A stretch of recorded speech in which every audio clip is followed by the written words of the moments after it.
इसके पहले की कक्षाओं में हमने महाभोज उपन्यास या महाभोज जो नाटक है उस पे हम लोग अपनी चर्चा किए थे।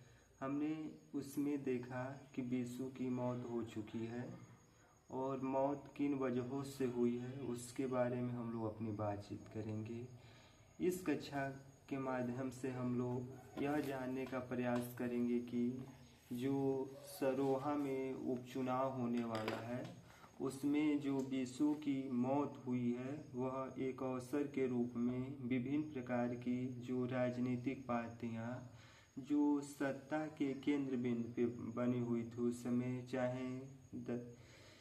चाहे उस समय की विपक्ष की पार्टियां हों, चाहे सत्ता के जो केंद्र बिंदु पे बनी हुई हों, दास साहेब हो या सुकुल बाबू हो, दोनों लोग अवसर को बखूबी रूप से प्रयोग करने के लिए अपना संपूर्ण जो राजनीतिक दांव पेच है उसको यह बखूबी रूप से प्रस्तुत करने का प्रयास करें। हम इसमें देखेंगे कि जो बीसू है जिसे प्रायः विश्वेश्वर भी कहा जाता, उसका मौत हो चुका है और उसकी जो लाश है नहर की पुलिया जहाँ से पानी कर रही है वहाँ पे उसकी लाश पड़ी हुई है और उसकी लाश को सबसे पहले जोगेश्वर देखता है, जो सुबह सुबह घूमने यानी कि दिशा फरेहर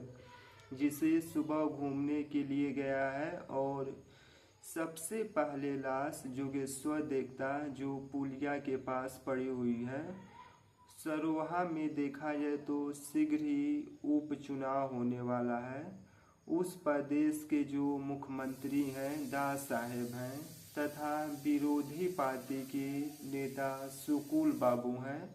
आमने सामने की टक्कर है इस उपचुनाव में। वस्तुतः देखा जाए तो बीसू या विश्वेश्वर की मौत राजनीतिक गिद्धों के लिए एक अवसर के रूप में, एक अवसर के समक्ष उनके सामने बन के आया था। सरोहा में होने वाले उपचुनाव को दास साहेब के जो खास आदमी हैं और चमचा लखन सिंह जी जाते हैं, यानी कि सरोहा में जो उपचुनाव हो रहा उस उपचुनाव में दास साहेब के जो खास आदमी जिनका नाम लखन सिंह है वह चुनाव में अंत में जीत जाते हैं।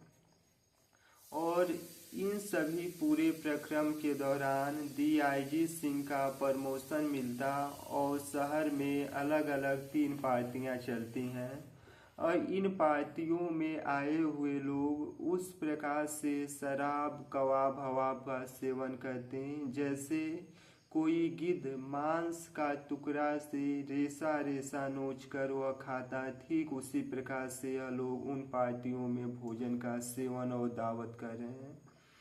नाटक की शुरुआत में देखा जाए तो बीसू की हत्या जो होती वस्तुतः बीसू की केवल हत्या नहीं थी, यह एक दलित व्यक्ति था जो दलित समुदाय के बच्चों में ज्ञान को लेकर वह चेतना को जागृत कर रहा था। उस समुची लोकतांत्रिक व्यवस्था की हत्या थी। लोकतांत्रिक व्यवस्था की हत्या है जहाँ पे शिक्षा, समानता और तमाम ऐसे अधिकारों की बात की जाती जहाँ आदर्श भरी बातों से केवल पुलाव साबित करने का प्रयास किया जाता। नाटक में देखा जाए तो दास साहेब मुख्यमंत्री के पद पे हैं। वह प्रायः आवेश को राजनीति का सबसे बड़ा दुश्मन मानते हैं। दास साहेब जो कभी असली रूप में जनता के सामने वह प्रकट ही नहीं हुए, वह आदर्शवाद या आदर्शवादी विचारधारा का जो चोला है उसको ओढ़े के प्रायः वह जनता के समक्ष प्रस्तुत होते, जो वास्तविकता का यथार्थ रूप है, जो जिस प्रकार से होना चाहिए वह दिखाने, और जैसे हाथी की 2 दांत होती ठीक उसी प्रकार से दास साहेब का व्यक्तित्व भी 2 दर्जे की थी। नाटक में देखा जाए तो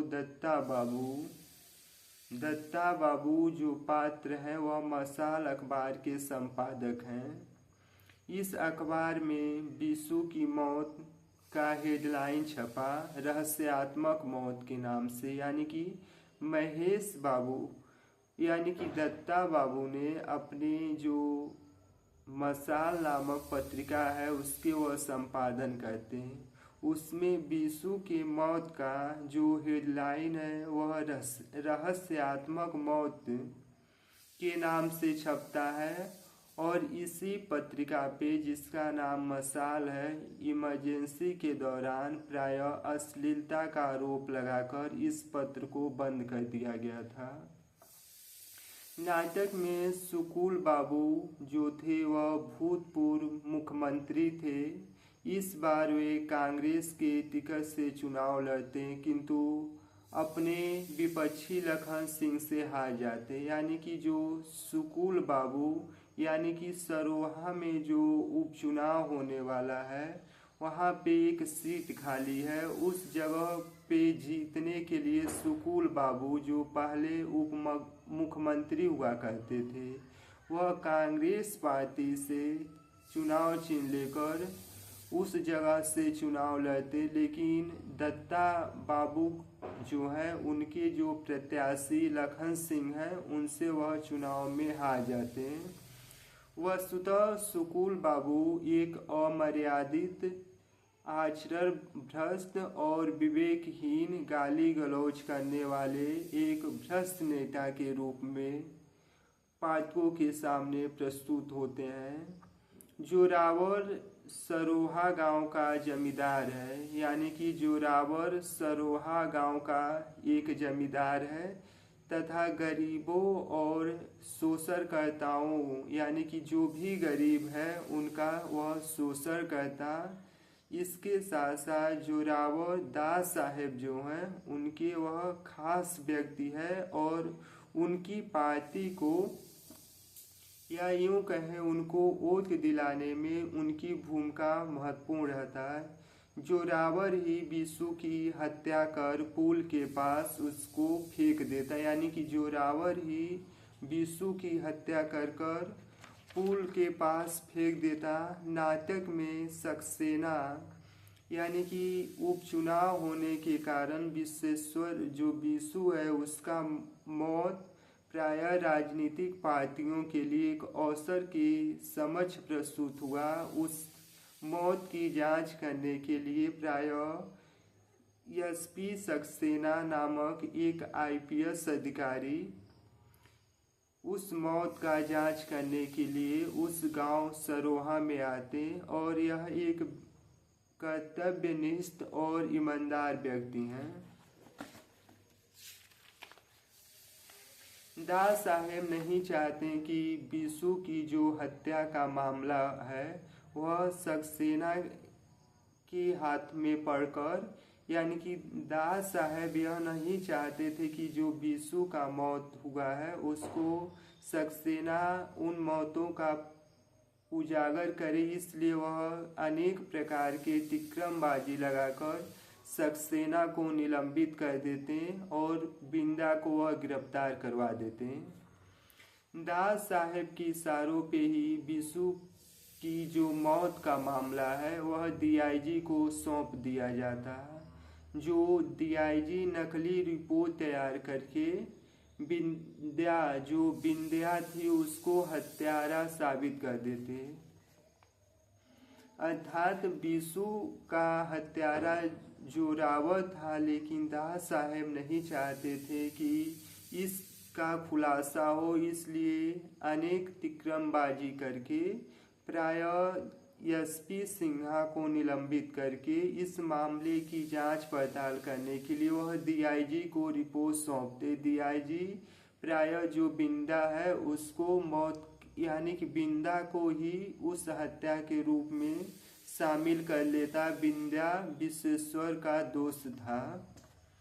नाटक में महेश नामक एक पात्र है जो सरोहा गांव में रिसर्च प्रोजेक्ट के लिए सिलसिले में आया है। उसकी रिसर्च का विषय है क्लास क्लास स्ट्रगल और कास्ट स्ट्रगल, यानी कि महेश जो है वह बाहर पढ़ने वाला व्यक्ति है। वह सरोहा में शोध करने के लिए आया है। उसका शोध का विषय क्लास स्ट्रगल और कास्ट स्ट्रगल है। महाभोज नाटक में मनु भंडारी ने विषु के माध्यम से मार्क्सवादी विचारधाराओं को पुष्ट करने का प्रयास किया है।